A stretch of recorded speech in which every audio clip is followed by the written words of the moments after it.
Hello everyone and welcome to another beer review. Now I decided to take a week off because I'll be totally honest, I was a bit underwhelmed with some of the beers I reviewed over the Christmas period. I basically tried some of the craft stuff and I was quite disappointed. Now a lot of people have commented to agree with what I was saying about them, and other people said I was being unfair and everything else, but I can only taste what's in front of me. And everybody's tastes are different. So if I like it, then great. Other people might not. If I don't like it, then well, what's reality? I don't like it, but it doesn't mean that you don't. So that's the difference. I mean, that's why there's so many different beers out there. Is to kind of because everybody's tastes are different. The thing is, though, I try to be objective, so it's not just based on taste. It's based on everything, the complete package, including price, how they treat the customer as well. I think that's another thing that people don't take into account. They might crack open and say, oh, that's great. But if you're being dishonest, or let's be honest,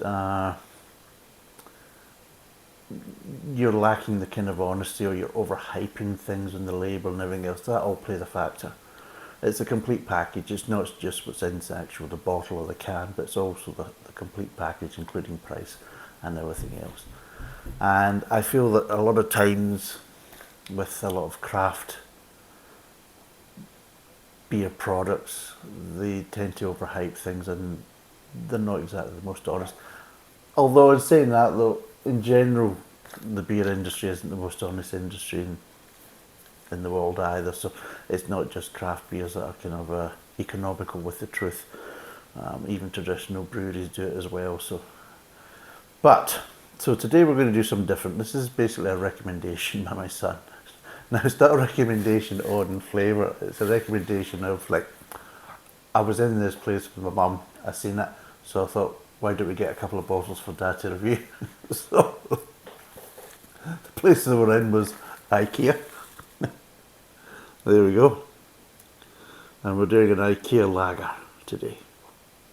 Courtesy of my he's 13-year-old just now, he will be 14 in the next couple of months. So yes, so he doesn't really like the taste of beer anyway. This is a bit like his mum.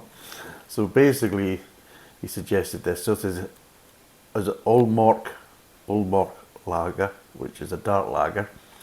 And it's 4.7% and it's 330ml. I don't know what it costs, I'll need to check up, but apparently it contains barley malt, i.e. gluten in brackets, and then best before, that's all it basically says, and it's produced in Sweden. I don't know if it's made by the Petrol Boys basically, which is a kind of Petrolhead is the famous kind of Swedish brewery. I don't know.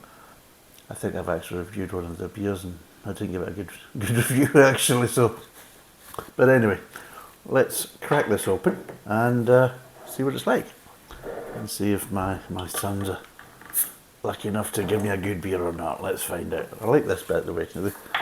Obviously, cases, so just in case you don't know, you need a bottle opener to open it. That's what it says on it. There you go. Eh? IKEA instructions. So let's pour it out. This is a dark lager, and they're not joking. It's hard to tell in the bottle, but that's definitely a dark lager. He did say that this was the only one available, but he got me 2 bottles. So if it's a good one, then hey, I'm quids in. If it's not, then I'm going to have to try and get rid of it to somebody else. So anyway, there we go. It is a dark beer. I don't know what's a lager. It smells kind of lagerish, just with some of the kind of wafts I'm getting, but yeah. Yeah. It's got a kind of smell of lager about it. There's a slightly metallic smell to it. So there is. But you're getting grains, you're getting that kind of grainish smell. Getting very light malt indeed. Just little accents, and that's really it. It's kind of dissipating quite fast. So let's see what it tastes like.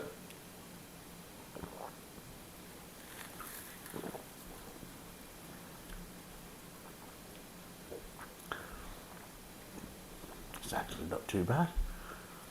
So it is.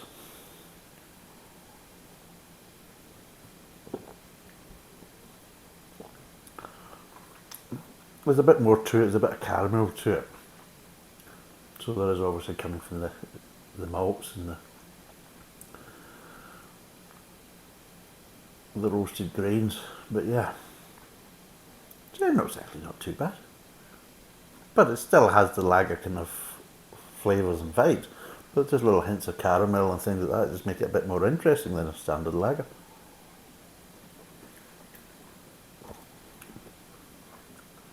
Okay, let's break down the flavours.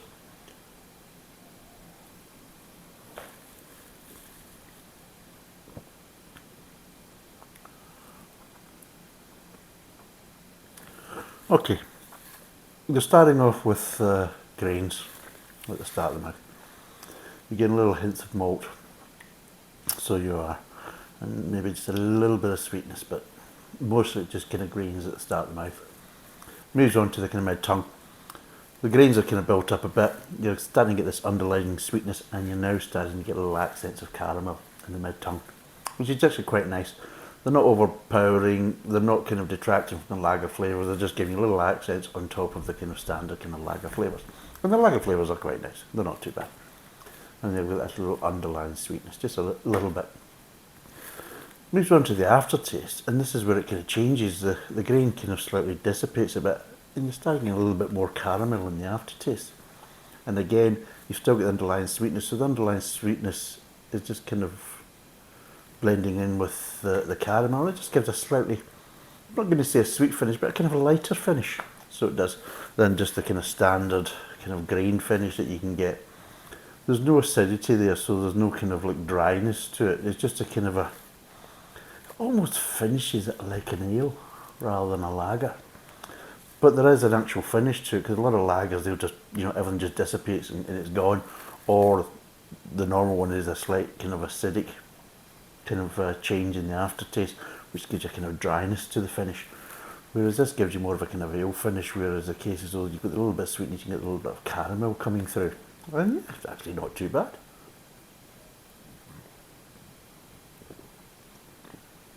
I mean, for a lager, I'll be totally honest. I don't mind lagers, but I find them quite bland, and I get bored with them very quickly. I'll think a cold one on a hot summer's day, no problem at all. But I find it hard to have a session with them because I just get very bored with them very, very quickly, and I find the stale becomes, the flavour of it becomes stale very quickly with me.